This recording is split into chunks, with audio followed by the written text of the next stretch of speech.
க்கு மகிமை உண்டாவதாக. தேவன் உங்களை நடத்தி வந்த பாதைகள், இப்போ ஆண்டவர் உங்களை நடத்தி வந்திருப்பார் கண்டிப்பாக இந்த மாதம் பூரா. ஆண்டவர் இன்னைக்கு ஒரு அபிஷேகத்தை குறித்து ஆண்டவர் நம்மளுக்கு வெளிப்படுத்தி சொன்னார். அதை குறித்து நான் உங்கள்கிட்ட பகிர்ந்து கொள்ள ஆசைப்படுகிறேன். யோவேல் தீர்க்க தரிசன புஸ்தகம் 2:28 சொல்லப்படுகிறது. அதற்கு பின்பு நான் மாம்சமான யாவர் மேலும் என் ஆவியை ஊற்றுவேன்.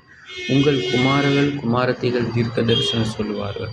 உங்கள் வாலிபர்கள் தரிசனங்களை காணும். மூப்பர்கள் சொப்பனங்களை காண்பார்கள். ஊழியக்காரன் மேல் ஊழியக்காரின் மேல் என் ஆவியை ஊற்றுவேன். அவர்களும் தீர்க்க தரிசனம் சொல்லுவார்கள் என்று சொல்லப்படும்.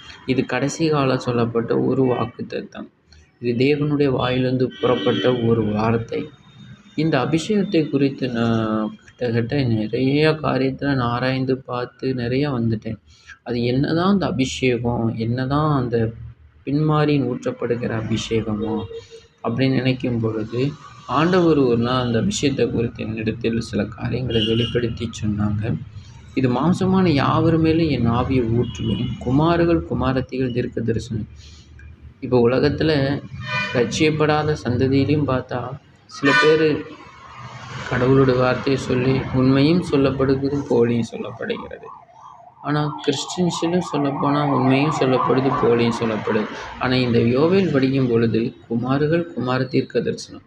கண்டிப்பாக நீ வரும் காலத்தில் உங்கள் பிள்ளைகளாம் சரி, எங்களோட சந்ததியாக இருந்தாலும் சரி, கண்டிப்பாக குமாரர்கள் குமாரத்திகள் தீர்க்க தரிசனம் சொல்ல வேண்டும். ஆண்டவர் வெளிப்படுத்தி அவங்க வாயில் பேசும் பொழுது தான், பாலகன் வாயில் தெய்வ வார்த்தை உண்டாகும் பொழுதும் சத்துரு பயப்படுவான், மனிதர்கள் பயப்படுவாங்க, மற்ற எல்லா பேரும் பயப்படுவாங்க. அதுக்காகத்தான் அந்த அபிஷேகத்தை நம்மளுக்காக ஆண்டவர் இறக்கி வைக்க ஆசைப்படுகிறார். அப்போ நம்மளுக்கு அதை கொடுக்கறதுக்கு ஒரு வாக்குத்தத்தம் பண்ணுங்க. இன்னொரு ஸ்டெப்பில் சொன்னால் வாலிப தரிசனங்களை காணும்.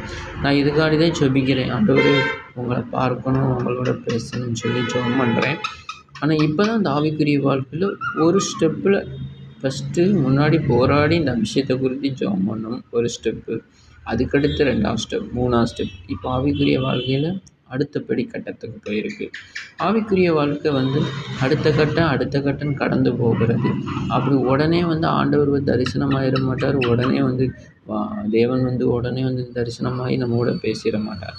அதுக்கு நம்ம வளரணும், அதுக்கு நம்ம காத்திருக்கணும், அதுக்காண்டி ஜெபிக்கணும், நிறையா பிரயாசப்படணும்.